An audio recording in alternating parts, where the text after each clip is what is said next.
सम्मानित मुल्क के मालिकों, मैं बौद्ध भिक्षु सुमित रतन। पूरे देश में ईवीएम के खिलाफ आंदोलन किया गया। बहुत सारी पार्टियों के नेताओं ने ईवीएम के खिलाफ मोर्चा खोला। बहुत सारे सामाजिक, राजनीतिक, धार्मिक, आर्थिक लोगों ने ईवीएम के खिलाफ मोर्चा खोला। पिछले 10 वर्षों में लगभग 5000 से ज़्यादा आंदोलन ईवीएम के खिलाफ हुए। सुप्रीम कोर्ट के बड़े बड़े वकील, बड़े बड़े समाज सेवी सर पटक करके चिल्लाते रहे कि ईवीएम गड़बड़ है, ईवीएम गड़बड़ है। तब भी जबरदस्ती, बेईमानी से सत्ता पर स्थापित लोगों के कान में जूं तक नहीं रहेगा।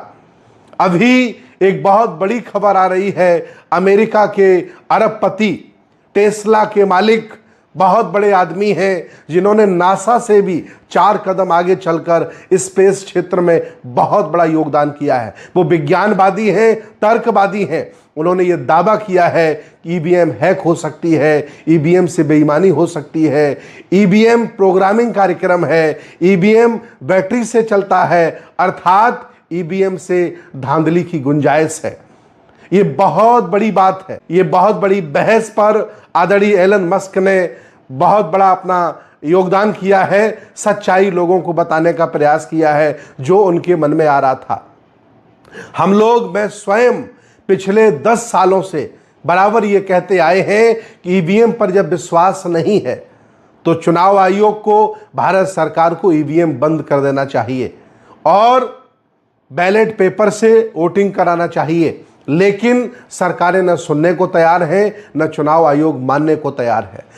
जितना जिम्मेदार ईवीएम के लिए बीजेपी है, भाजपा सरकार है, उससे कई गुना ज़्यादा भारत की विपक्षी पार्टियां हैं, क्योंकि हर बार ये चुनाव लड़ती हैं, ईवीएम का विरोध भी करती हैं, हर बार ये चुनाव भी लड़ती हैं। जब इन्हें ये पता है कि ईवीएम खराब है, ईवीएम से बेईमानी हो सकती है, बीजेपी भ्रष्टाचारी पार्टी है और चुनाव में हर बार लड़ते हैं। जब इन्हें पता है कि बीजेपी ईवीएम से चुनाव जीत लेगी, आप कभी जीत नहीं सकते, तो चुनाव में शामिल क्यों होते हैं? मैं बहुत बड़ी बात बता रहा हूं आज आप लोगों को कि अगर देश भारत की विपक्षी पार्टियां ईवीएम के खिलाफ चुनाव बहिष्कार कर दें तो यह अंतर्राष्ट्रीय मुद्दा बन जाएगा, पूरी दुनिया में यह छा जाएगा और फिर भारत के तानाशाहों को ईवीएम बंद करनी पड़ेगी। फिर दूध का दूध और पानी का पानी हो जाएगा। लेकिन अगर ईवीएम आज जिंदा है, ईवीएम अगर आज चल रही है, तो इसमें विपक्षी पार्टियों का बहुत बड़ा योगदान है। ये रोना रोते हैं हार जाने के बाद कि ईवीएम खराब है, लेकिन हर बार चुनाव लड़ते हैं। जब आपको मालूम है कि हम चुनाव लड़ेंगे, ईवीएम से हार जाएंगे, फिर चुनाव ही क्यों लड़ते हो? ये पागलपन है।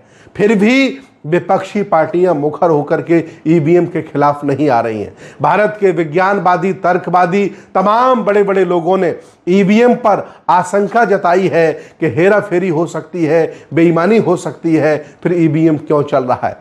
अगर ईवीएम है तो लोकतंत्र नहीं है, अगर ईवीएम है तो संविधान नहीं है, अगर ईवीएम है तो न्याय व्यवस्था नहीं है, क्योंकि ईवीएम से कोई भी चुनाव जीता जा सकता है। ये एलन मस्क ने बयान देकर के इस चर्चा को फिर ताजा कर दिया है।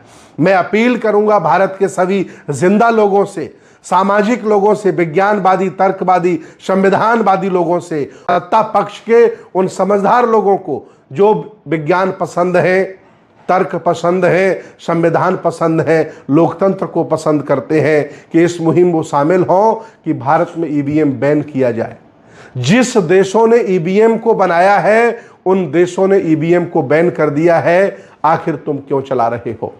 तमाम विकसित देश, भारत तो विकासशील है, तमाम बड़े बड़े विकसित देशों में जहां बहुत तरक्की हो गई है, जो देश आपसे 50 साल आगे चल रहे हैं हर क्षेत्र में, उन देशों में ईवीएम को बैन कर दिया गया है। भारत में क्यों चल रहा है?